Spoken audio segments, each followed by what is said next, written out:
Hello, ladies and gentlemen, and welcome into the Kocsis Sports Podcast, Episode 2. I'm your host, Christian Kocsis. Today we're going to be covering some news and notes from the NFL, happened in the past few days, and then we're going to get right into a 10-team PPR mock draft. We're going to be drafting from the 5 spot. The 5 spot, I feel like, is one of the hardest spots in fantasy this year, that 5 to 7 range. You either get put in a position where all of the players you wanted are taken, so you have to reach for someone, or, maybe you get lucky and then, an Austin Eckler or Travis Kelce or someone fall to you. So we're going to get into that. First, let's talk about some news around the NFL today. Big news today out of Miami, Jeff Wilson Jr., running back on IR. This has huge fantasy implications for both Raheem Mostert, starter, and Devon Achane, the rookie backup. They're both going to get a ton of touches early on in the season, first month of the season at the least, while Jeff Wilson's on IR. Mostert's going to push for top 20 status, in my opinion. A-Chain could push for top 25 to 30, get a bunch of targets, get a bunch of dump-offs, really showcase that speed. It's going to be really, really, really interesting. Next, Jonathan Taylor did not find a trade partner to match the price the Colts were asking for. Now, there's some speculation out there that the Colts were being a little unreasonable in their demands, which I can certainly see given the drama that the Colts and Irsay and Jonathan Taylor have created this offseason, this whole situation that I think could have been avoided easily. But there is some rumors that apparently when the Colts were communicating with the Dolphins on a potential trade, the Dolphins did not want to make a deal because the Colts were asking, for wild things. They were asking for Jalen Waddle plus another player. Jalen Waddle is a stud young receiver in the league who would be a number one on most teams. He just happens to be behind one of the best 3 or 4 receivers in the league right now, in Tyreek Hill. So the fact that they were asking for Jalen Waddle tells me that they were being completely unreasonable and definitely probably not going to get a deal done even early into the season. Maybe they come around, but I don't see anything happening. Another team that was really close apparently was the Packers. There's speculation out there on who exactly the Colts were asking for, who the Packers wanted to give them. I would think that the Colts probably wanted Aaron Jones as a return, and the Packers only wanted to give the Colts A.J. Dillon, plus maybe a pick or something or another player. And the difference there probably caused the deal to fall through. Next, Patriots quarterback room is in a really weird spot right now, something we don't see much in the NFL. I don't think I've ever seen this before. All of the quarterbacks behind Mac Jones were cut and put on the practice squad. Bailey Zappi, Malik Cunningham, both on the practice squad. Super, super, super, super risky for the Patriots, right? Bailey Zappi's flashed in the past. He's come in. He played some games. Zip on the ball. Zappi, big fan favorite in New England. He came in, had some success, had some failures, had some struggles, but played well and, limited action and, played bad too. But he's shown flashes in real NFL games that matter. Some team's going to either pick him up or the Patriots going to sign him back to the active roster. That's just the case. Malik Cunningham, never played in the NFL, played in preseason, flashed in the preseason, but he's flashing against fourth quarter, third quarter preseason players. So guys that didn't make the team too. But that's just a really interesting spot. TJ Hawkinson, big extension. Now he's making $17.25 million a year, highest paid tight end in front of Waller, Kittle, Kelce, Goddard, all of those guys. So he's making a bunch of money. Big news for the Vikings, for the foreseeable future in terms of dynasty leagues. This is big because Hawkinson's going to be a big piece of that offense for the next several years. That core of Justin Jefferson, Jordan Addison, and TJ Hawkinson, that core is going to be strong and together for years to come, whether it's Kirk Cousins at the helm or another quarterback. Chase Young looks to be potentially out for week 1. Suffered a stinger, so keep an eye on that. Dolphins gave fullback Alec Ingold 3 years, $17.2 million extension. And my first thought is, wow, that is a lot of money for a fullback, especially with all of the running back drama in the NFL right now. Teams don't want to pay running backs, and you can't even offer Dalvin Cook the $8 million that he got from the Jets, and now you're paying your fullback almost $6 million a year. That doesn't make any sense to me. But maybe they want to get really, they just want to shore up that run game, and I can definitely see him being used a lot, but I don't know if it's quite worth it. Marquez Callaway flashed a lot last year with the Saints. He is signing with the Raiders. The Ravens are bringing back Melvin Gordon on the practice squad. Kind of running back Zonovan Knight, who played for the Jets last year, flashed in limited work, but he's signing with the Lions. Cole Beasley still hanging around the NFL. Somehow he's on the Giants practice squad. The thoughts and hopes are that once he recovers, that he'll be moved to the active roster and he'll be one of those depth pieces at wide receiver. They're so desperate for receivers. Chris Jones still hasn't shown, to camp. He still hasn't shown to the team. He's still holding out, so he's been placed on the did not report list. His $20 million base salary is not counting towards the cap this year. That could be interesting for contract negotiations. I don't quite know how, now they have more money in the cap, so now they have more money to offer him. I don't know how that quite works, but keep an eye out for that.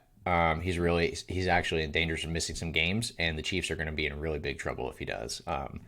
He is the heart of that defense. He is, as important to the defense as Mahomes is to the offense, and it's going to be really ugly for our defense if he doesn't show. Nick Bosa and the 49ers are expected to reach a deal sometime in the next 3 to 5 days, so keep an eye out for that. I don't think he's in danger of missing the first game at all, so he should be fine. But with that being said, let's go ahead and get into the mock draft. I will. Yep. So we're going to be doing it on Sleeper today. I'm going to be drafting from the 5 spot, like I said, so I'm going to go ahead and claim this. This is a 1 quarterback league.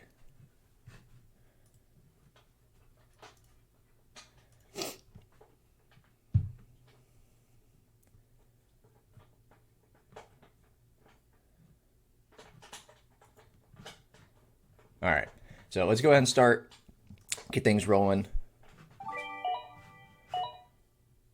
Ooh, let's turn this volume off. All right, so McCaffrey, Chase, Jefferson, and Kelsey, all off the board. And it's an interesting situation here because Austin Eckler, stud, but my wide receiver 2, Cooper Kupp, is still there. And I don't know. I kind of like some of the running backs later on. I don't know if could play the ADP game and try to get Garrett Wilson, my wide receiver 5. Try to get Amon-Ra St. Brown. He's my wide receiver 7. But Tony Pollard's there. He's my running back 3 in PPR. Running back 1 in standard leagues for me. I'm super high on him. So what I'm going to do is I'm going to take Cooper Kupp here, and I'm going to hope that either Garrett Wilson, Tony Pollard, Amon-Ra, one of those players fall to me. If Derrick Henry falls to me, that's phenomenal. But yeah, I'm going to go ahead and take Cooper Kupp here in this spot, see what happens. So Eckler goes next. Hill, of course. Barkley, followed by Bijan, Stephon Diggs, Barkley, Derrick Henry, Mahomes, Chubb, Wilson, Brown. So, in this situation, I'm in a interesting spot. So, CeeDee Lamb is my wide receiver 6. PPR, full PPR, I'm kind of leaning that way. He's going to get a ton of targets. Brandon Cooks, yes, Brandon Cooks is good. But Dalton Schultz left, Zeke left, Tony Pollard and CeeDee Lamb are going to get more targets. Yes, Brandon Cooks is going to get his, but CeeDee Lamb's in for a big year. And what we can do is at this point, if we grab Lamb, we come back around in the 3rd and, any one of Olave, Higgins, or Mark Andrews are still there. At this point, we're looking at a zero RB draft, which is one of the more popular drafting, strategies this year. So let's go ahead and take CeeDee Lamb. see what happens, see who falls to us. The thing is with this too, we're kind of playing the ADP game a lot. So the next picks, Devontae Adams goes, Josh Allen goes, Josh Jacobs, Tony Pollard, Amon-Ra, St. Brown, Jalen Waddle, Mark Andrews, Jonathan Taylor, and now we are up. The CPU did not get the Jonathan Taylor news. So this is off of ADP. So Chris Olave is 100% my pick here. He is my wide receiver 10. Him and Garrett Wilson, second-year receivers. I love second-year sophomore receivers, especially who showed success in their rookie season. So Garrett Wilson, rookie of the year, offensive rookie of the year. Olave on pace to beat out Garrett Wilson's stats last year if he didn't miss a couple games. He's taking another big step. Derek Carr comes in. He's going to get hyper-targeted. He's going to get a competent passer throwing him the ball. I love the Saints offense this year. I love Chris Olave. I love that division. He's got the easiest wide receiver schedule the Saints do because he's playing in the NFC South. Horrible cornerbacks, the Bucks, the Panthers, the Falcons. He's gonna eat. He's gonna have some serious success. So I'm gonna take Chris Olave. We are in a complete zero RB draft at this point. So, maybe we hope somebody like, hopefully Jahmyr Gibbs falls, but Jalen Hurts, Devonta Smith, DK Metcalf, Joe Mixon, T. Higgins, Lamar Jackson, Najee, Joe Burrow, Etienne, and Deebo Samuel go. So now I'm in a point, all of the top quarterbacks are gone. I still, my wide receiver 16 still on the board, Calvin Ridley. I would consider him here. Joe Mixon is a guy that I'm really high on. I have him top 8 right now, but I have Jahmyr Gibbs, at number 9.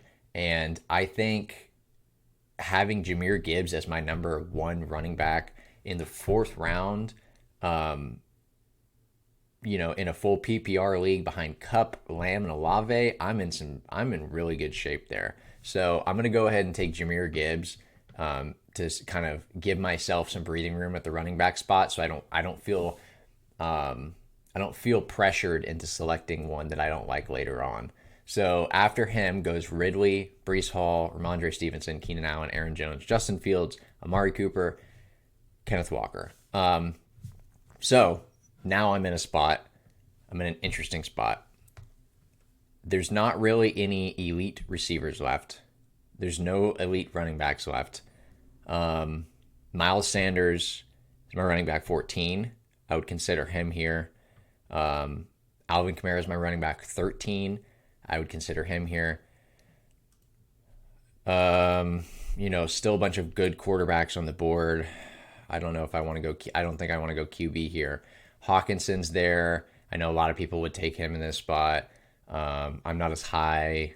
Yes, he got a big deal. I'm not as high on him this year as consensus, I don't think. But what I'm going to do is I'm going to play the ADP game a little bit, I think, here.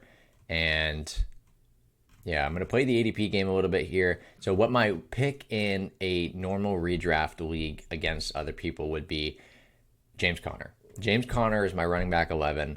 He's going to have an absolute big year. Cardinals are dumpster fire, yes, but he's going to get so many carries. He's going to get so many targets. I mean, he's the lifeblood of the offense, him and Marquise Brown.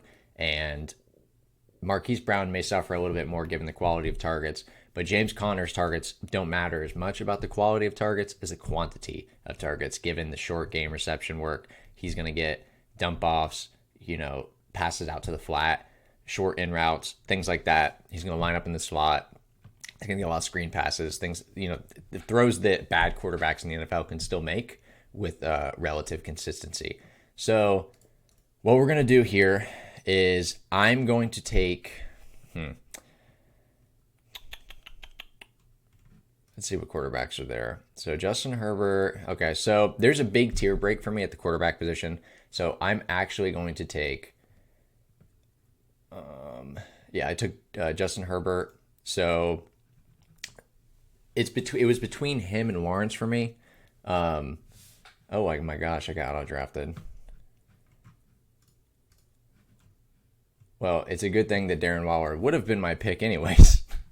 So Darren Waller would have been my pick. I got auto drafted, but Darren Waller would have been my pick anyways. He's my tight end 3. I think he's going to have an absolute massive, massive, massive year in New York.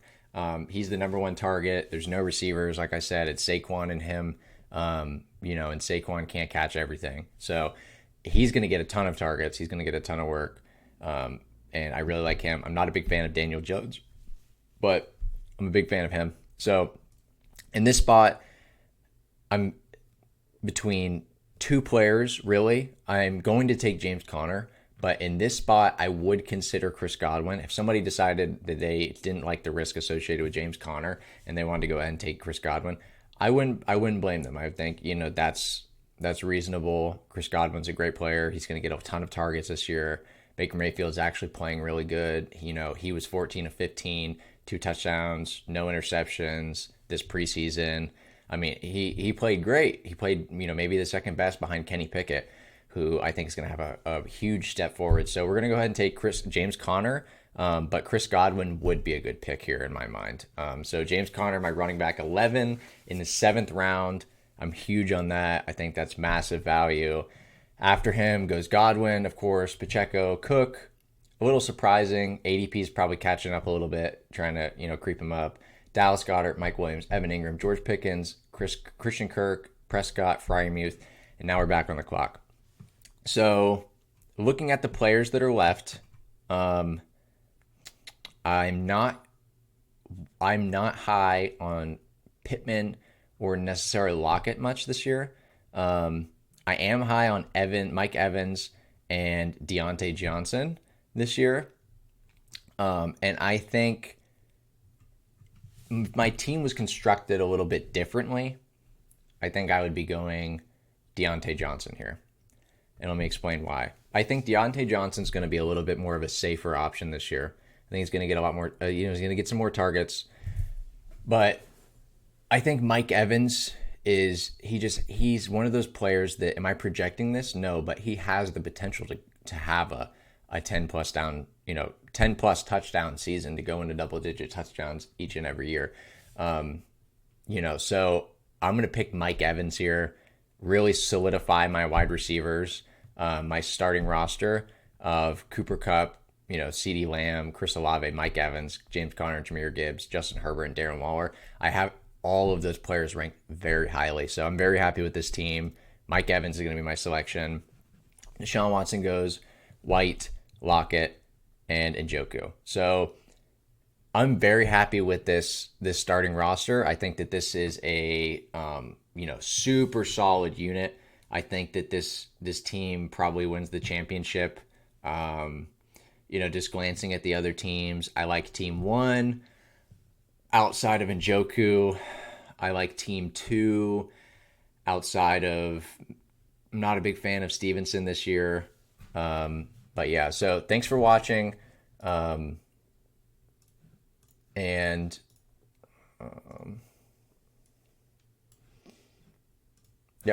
So thanks for watching. First mock draft, quick episode. Some news and notes from around the NFL. We will have, more podcasts come, more videos come, Q&As, YouTube shorts, stuff like that. So thanks for watching. I'm your host, Christian Kocsis, with the Kocsis Sports Podcast. Discord, socials, Streamlabs Ultra, link below. If you want to start streaming, you want to start creating videos, creating content on your own, Streamlabs Ultra is the easiest and most affordable way to do it. So if you're going to do it, sign up for a yearly membership down in my link below in my bio. So I'm going to be releasing articles on Medium as well, covering the different divisions in the NFL. But, that information's in my Discord. So go ahead and check out the Discord in the link below. Subscribe to YouTube, give the video a thumbs up. And I'll catch you guys next time. Peace.